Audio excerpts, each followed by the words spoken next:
Magagawa nga pala tayo ng Milo balls. Ano siya, parang Graham balls na Milo. Milo naman. Ibang version to. And kailangan lang natin ng Milo. Ilan sa inyo, kung ilan sa inyo. Tapos, lalagyan, kutsara, tsaka baso. Yung hindi babasakit. Tapos, yung plastic lamang yun. So, simulan na natin. Let's go! Lalagay na ako ng Milo. Nakalagay na ako ng Milo. And, maglalagay pa ako kasi nasarapan ako. Gumawa kasi ako kanina. And, nasarapan ako. So, yan. Ano siya? Pag-labs agad. Di pa naman nagsisimula. Yan.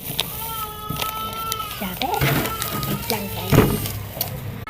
Sa takip lang ng Wilkins ako naglagay. Wait lang. 2 cups of water na lang pala ako. Mix mo pala siya guys. And ito yung itsura na yun. Para sa chocolate. Dalawang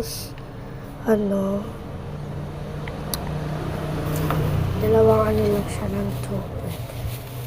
Lalagay natin siya dito sa lako. So, kailangan natin siyang ilalagay. Ito. Okay lang.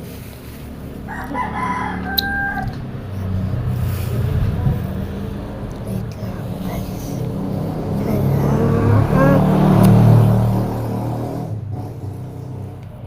Ayan. Kunin ko muna lahat.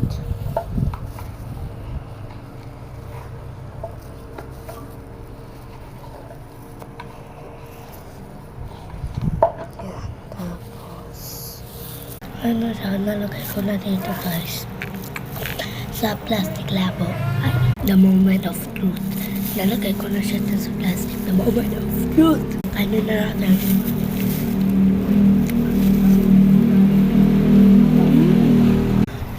Ano siya? Infinito over infinito. Kung i-relate ko to and kung iti-try na to, masarap talaga siya. And ako lang gumawa nito. Wow. Baka sabihin na may gumawa dyan. Nung na ako be. Milo chocolate yung ginawa ko be.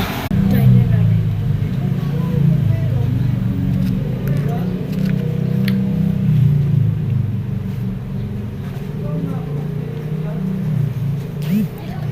Good. Good lang siya. Bye-bye. Next video. Come guys sa YouTube account ko. Bye.